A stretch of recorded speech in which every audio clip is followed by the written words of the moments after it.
Ya, diawali dari menduga-duga, diawali dari berangan-angan, diawali dari berhalusinasi.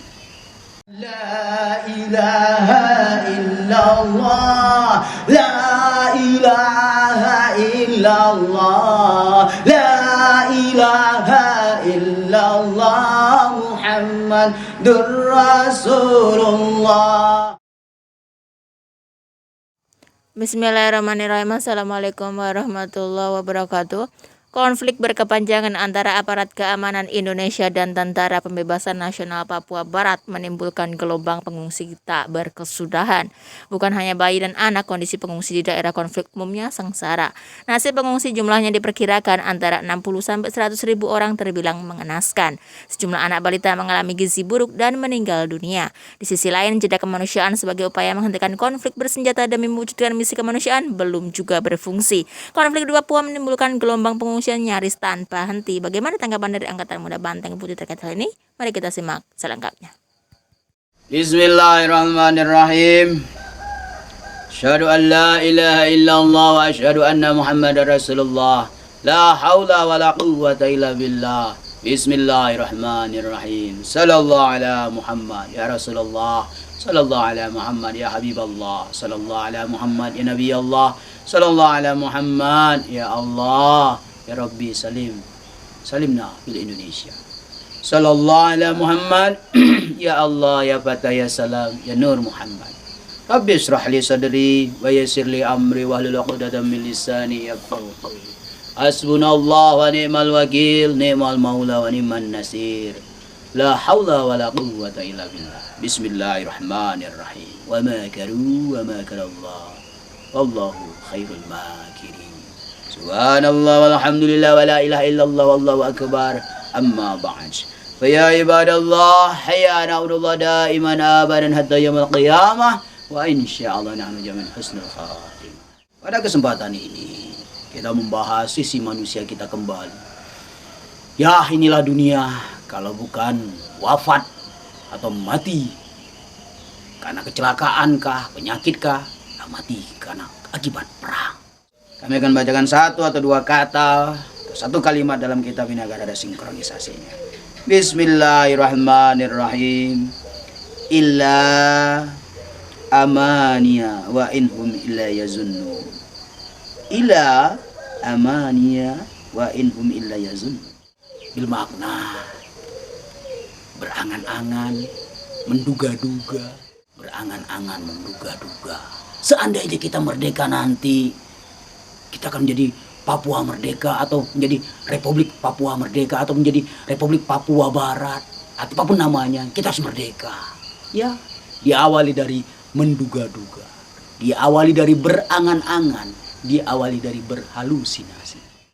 Memang segala sesuatunya berawal dari angan-angan, menduga-duga, berhalusinasi. Kalau bahasa lebih intelektualnya, berimajinasi, walaupun beda makna ya, tapi bisa kita satukan untuk kasus ini. Saudara kita di Papua merasa terzolimi. Hasil bumi mereka merasa dirampok. Oleh siapa? Oleh oknum sebenarnya, bukan oleh Indonesia, oleh oknum yang kebetulan mendapat kekuasaan di Republik Indonesia. Dan ini sudah lama disponsori oleh pihak asing. Oleh karenanya dalam hal ini hal seperti ini akan terjadi terus-menerus.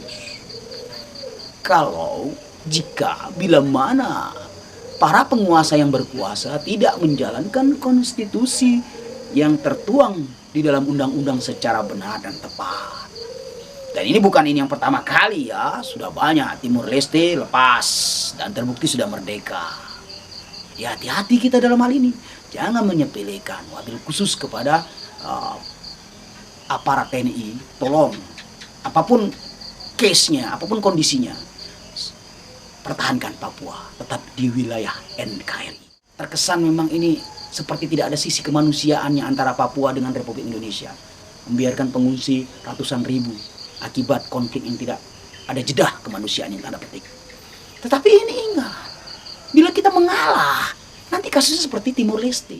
Jangan mau dan jangan mengulang kesalahan yang sama, wahai Bapak TNI, wabil khusus Bapak Presiden Haji Joko Widodo. Tegas.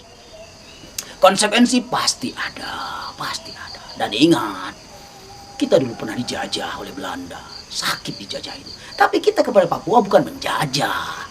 Ini hanya sudut pandang yang berbeda. Dan ini pun elit-elit Papua saja yang merasa berbeda.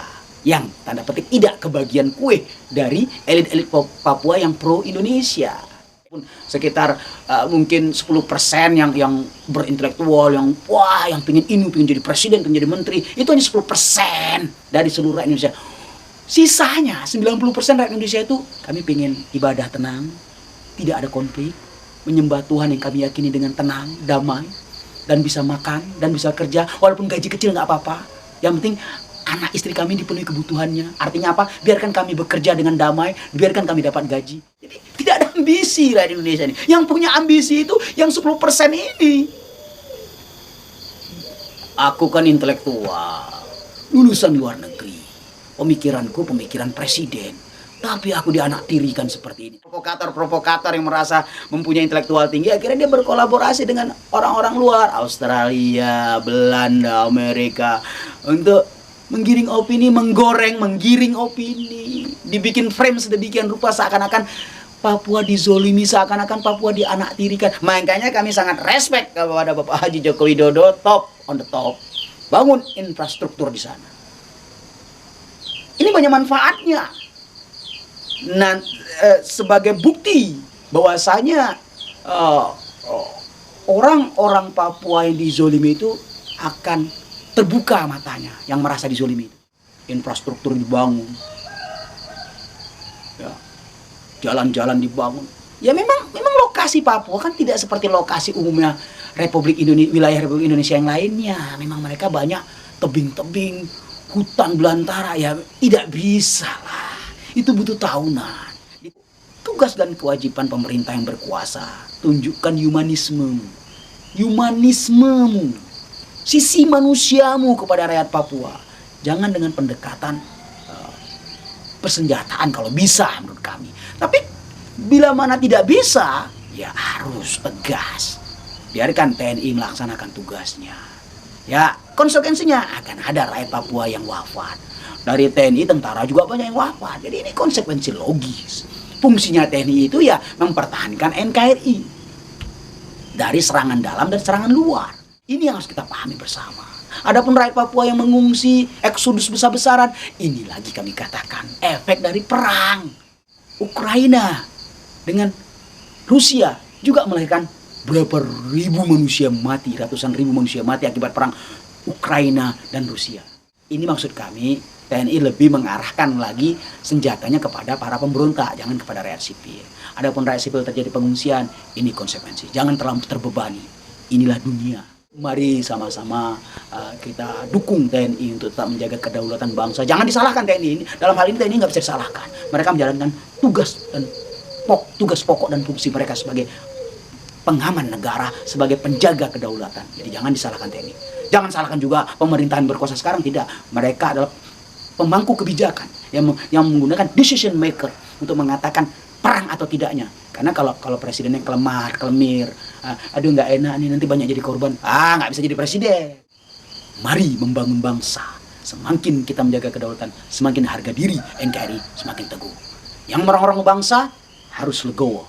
Barakallah. Itu saja dari kami. Semoga Allah meridhai, semoga Allah memberikan kita hidayah, semoga elit Papua mendapatkan berkah sinar dari hidayah dari Allah, agar mereka tidak merongrong kekuasaan NKRI, tidak mendirikan negara, tapi menjelma menjadi saudara sebangsa setanah air, membangun bersama demi tegaknya NKRI yang mulia dan maju. Barakallah, alhamdulillah, sallu ala nabi.